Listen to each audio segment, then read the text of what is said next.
Bonjour à tous et bienvenue sur Tesla Alsace. Alors aujourd'hui, on va faire une vidéo un peu particulière sur la recharge dans les centres commerciaux. Je vais vous montrer quelques exemples concrets dans les 10 km autour de chez moi, à Mulhouse. Et vous allez voir qu'il y a des politiques assez différentes. Et puis on parlera en fin de vidéo plutôt de ce qui risque de nous attendre, hein, au niveau des charges publiques et plus particulièrement au niveau des charges au niveau des centres commerciaux, c'est-à-dire supermarchés, hypermarchés, Ikea, Decathlon, etc. Je vais vous montrer là, juste avant d'arriver au premier supermarché, la détection d'un feu mobile par la voiture, où je suis obligé évidemment de valider pour pouvoir passer. Donc ça marche pas mal. Puis vous allez voir aussi au milieu de vidéo que j'ai eu un petit souci pour la sortie automatique avec des travaux sur l'autoroute. Mais on verra ça plus tard. Et voilà, là on va arriver au premier supermarché, Cora pour ne pas le nommer, avec là la voiture qui ralentit toute seule entre guillemets avant de prendre le virage. Et puis après je vais reprendre la main avant d'arriver au rond-point. En fait, je voulais faire cette vidéo pour parler un peu d'un sujet que j'ai pas encore discuté dans ma chaîne, c'est à savoir la recharge sur les bornes publiques, entre guillemets, surtout les bornes de supermarché. Alors comme vous pouvez le voir ici, on est à Cora et vous savez aussi que ça y est, hein, il y a la politique des supermarchés par rapport aux bornes est en train de changer.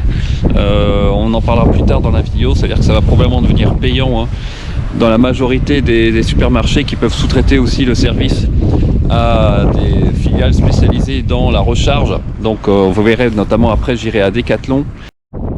Alors je viens de discuter avec le monsieur là qui a une Kia et qui m'a donné des bonnes nouvelles. En fait, c'est que le Cora ici va installer plusieurs bornes, probablement sur une autre partie du parking, avec des panneaux solaires. Donc ça y est, c'est en train de se développer. Comme quoi, vous voyez, c'est toujours sympa de pouvoir discuter avec des collègues en véhicule électrique. Et si je peux, j'espère, j'ai déjà essayé avec Sirens, l'Hyper-U, mais c'est pas concluant pour l'instant, mais j'essaie aussi d'avoir une interview du directeur ici pour voir s'il peut parler, hein, de leur politique de développement de bornes au niveau des supermarchés. Pour résumer, donc à Cora, pour l'instant, vous avez 2 places avec la recharge gratuite. Là, je vais vous montrer une sortie automatique avec des travaux qui se passent moyennement, hein. Il faut vraiment garder les mains sur le volant puisqu'au départ, la voiture va à droite, puis après, il veut retourner à gauche. Voilà, donc je mixe un peu les différents sujets. Et maintenant, je vais vous montrer ce qui se passe avec Decathlon au centre de Mulhouse, où là, la politique est différente puisque vous avez pour l'instant que 2 bornes, dont une Zoé qui est en train de charger. Mais là, la charge n'est pas gratuite et on va voir qui gère ces bornes. Alors nous voilà au Decathlon de Mulhouse. Et là, vous voyez, il y a 2 bornes pour l'instant. Mais là, la grosse différence, c'est que c'est payant. Vous voyez, tarif 5 centimes du kilowattheure, ce qui honnêtement est très raisonnable. Donc c'est ce qu'on va vérifier tout de suite, car cette borne est gérée par NewMotion.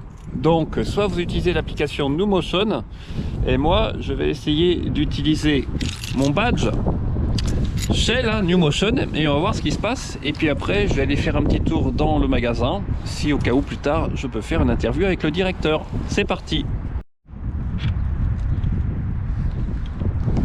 Voilà, vous voyez, j'ai juste mis mon câble, j'ai identifié avec mon badge NewMotion et c'est parti. Donc maintenant ça charge et en théorie ça devrait être du 11 kW. On va vérifier ça tout de suite.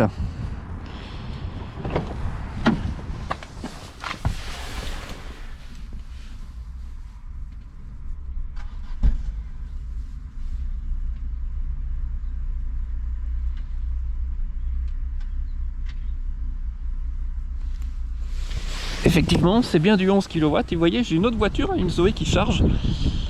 Et c'est bien marqué au niveau du panneau que c'est géré par NewMotion. Et ce qui m'intéresse par contre, c'est le prix. Parce que moi, sur l'appli, avec ChargeMap, il m'était plus cher. Donc on verra, hein. Je vais aller faire un petit tour de Decathlon en attendant. Combien va me coûter la charge au final? Alors là, c'est intéressant, vous voyez, parce que sur ChargeMap, la même borne, si j'avais utilisé la carte ChargeMap, c'était non seulement c'était 33 centimes du kilowattheure plus 5 centimes par minute. Donc ça va vraiment être intéressant de voir ce que ça va donner avec NewMotion, puisque là, clairement, ils mettent 5 centimes par kilowattheure. J'essaie de voir le tarif, s'il y a des coûts supplémentaires, mais a priori non, hein. Donc, on va voir à la fin combien ça fait. Là, oui, c'était pour un 20-80%, 4h46 je crois. Donc, vous voyez comme quoi c'est intéressant d'avoir les bonnes cartes au bon endroit. Mais effectivement, après avoir badgé pour enlever mon câble, c'est hyper simple. Eh bien, promesse tenue, hein, j'ai j'ai chargé moins de 2 kWh et ça m'a coûté, pardon, que 7 centimes d'euros. Donc, ça m'étonne pas que des voitures viennent charger à cette borne, sachant qu'en théorie, hein, comme je l'ai déjà dit, le but des bornes au niveau des centres commerciaux, c'est de les utiliser pendant que vous êtes dans les centres, hein, pas pour charger pendant des heures en étant ailleurs. Alors nous voici chez Lidl, où vous avez deux voitures qui chargent, une Zoé et puis une 508 hybride rechargeable. D'ailleurs c'est la première fois que j'en vois une. Et là la grosse différence, c'est que c'est des bornes EV-Link que moi j'utilise avec FreshMile. Voilà. Et là c'est gratuit. Donc là c'est clair que n'importe qui peut venir. Et a priori pour ces bornes là, il faudra que je vérifie sur ChargeMap, mais il n'y a pas de limitation de temps.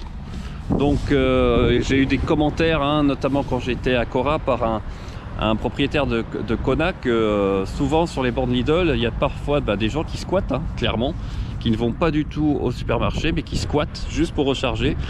Et ça c'est dommage, et c'est pour ça qu'honnêtement, moi je suis plutôt favorable pour une tarification des bornes au niveau des supermarchés. Parce que l'utilité principale, c'est de pouvoir quand même recharger quand le service est offert ou à un coût réduit, on aille au supermarché pour faire ses courses.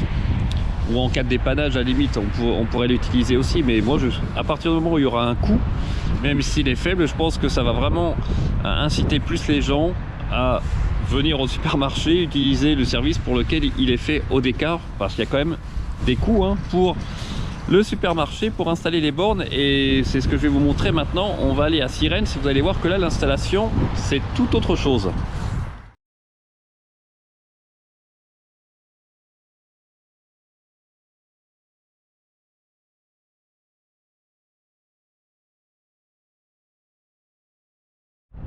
Alors nous voilà au Hyper U de Sirens, et comme vous pouvez le voir, vous avez 1, 2, 3, 4, 5 places pour recharger les véhicules électriques, dont 3 normalement réservés au Tesla, et vous voyez que vous avez une Zoé et une BMW.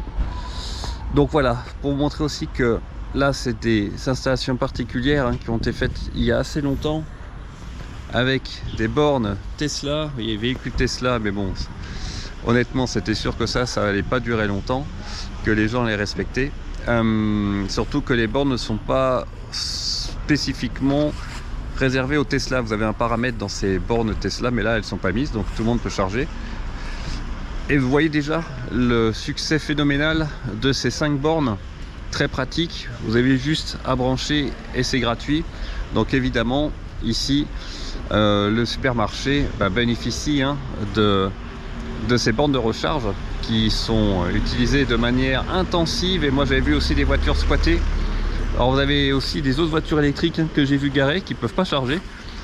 Donc on voit déjà, là on a une preuve concrète, hein, que ça y est, quand vous avez les bornes disponibles au supermarché, et ben la nouvelle se sait vite, surtout quand c'est gratuit. Et bien les gens en profitent, que ce soit des véhicules full électriques ou des hybrides rechargeables comme ce X5. Donc concrètement on voit que si on considère aussi les véhicules hybrides rechargeables en plus, la demande va exploser au niveau des supermarchés. Reste à savoir, alors je sais qu'on va en parler en fin de vidéo, que les supermarchés vont faire un effort conséquent pour s'adapter à la demande, mais est-ce que ça va suivre? Ça c'est loin d'être sûr. Alors là, on est toujours à l'Hyper-U, mais on est à U-location. Et vous voyez que, par contre, là, la stratégie est différente maintenant, puisqu'ils ont fait installer non pas des bornes Tesla, mais des bornes Mennekes, afin de pouvoir recharger les voitures en location véhicules électriques, hein. Donc ils ont aussi anticipé un peu cette demande, et d'après ce que j'ai compris, il y a aussi un projet d'installer des bornes à charge rapide 40-50 kW, probablement en combo CCS de toute façon, au niveau du supermarché. Donc on voit vraiment qu'ici il y a une stratégie de développement de recharge pour les véhicules électriques, mais reste à savoir si cette stratégie sera, entre guillemets, si ça sera toujours offert aux clients, ou si à un certain moment, et moi je pense que ce qui risque d'arriver de toute façon, il faudra faire payer le client. Alors ce qui sera compliqué pour les supermarchés, c'est quel service utiliser pour faire payer le client, puisque ouais, des sociétés bien établies, hein, comme Freshmile, comme NewMotion, on voit que Decathlon a choisi NewMotion par exemple à Mulhouse. Comment vont se débrouiller les autres supermarchés, puisque vous avez aussi Ikea par exemple, qui a décidé d'arrêter le service avec Nissan pour les prix chat démo, et probablement aussi que ça va passer en payant. Donc là, il y a toute une stratégie à mettre en place derrière, afin que des voitures ne viennent pas squatter, hein, aussi ces places, ou même que des véhicules électriques ne viennent pas squatter ces places quand le supermarché est plein, ce que j'ai vu de nombreuses fois malheureusement. Voilà, pour aller un peu plus dans les détails, vous avez le groupe Westfield notamment, hein, qui gère plusieurs centres commerciaux en France, qui va rendre payant, hein, l'accès à ces bornes. Et on a une meilleure idée, hein, du coût, hein, d'accès à ces bornes. Vous avez vu que par exemple Decathlon avec NewMotion c'était 5 centimes. Et pour le groupe Westfield, ce serait plutôt 25 centimes du kilowattheure. Donc là, c'est sûr qu'on arrive à un tarif 2 fois supérieur par rapport à celui qu'on peut avoir chez soi environ. Donc il va falloir surveiller cela de près, hein, parce que d'une part, les supermarchés ont besoin d'attirer les clients, et de l'autre côté, il faut rationaliser l'usage de ces bornes pour ceux qui en ont vraiment besoin et ceux qui vont aller au supermarché à un coût raisonnable. Et puis vous savez qu'il y a aussi le plan de l'État pour avoir 100 000 bornes disponibles d'ici 2021, notamment l'obligation aussi dans les parkings publics d'avoir un certain pourcentage de places avec des bornes de recharge, hein. Et on devrait arriver, d'après certaines sources, au niveau des supermarchés, 5000 bornes sont prévues chez Leclerc, 2000 chez Lidl et Système U, et 1500 avec Green Yellow, donc groupe Casino. Donc plus total, mais vraiment on voit que peut-être que les 100 000 bornes, honnêtement, d'ici fin 2021, ça va être quand même très compliqué. Voilà, écoutez, j'espère que cette petite vidéo vous a plu. N'hésitez pas à laisser des commentaires, des pouces bleus, utilisez mon lien de parrainage si le cœur vous en dit, et on se dit à très bientôt sur Tesla Alsace.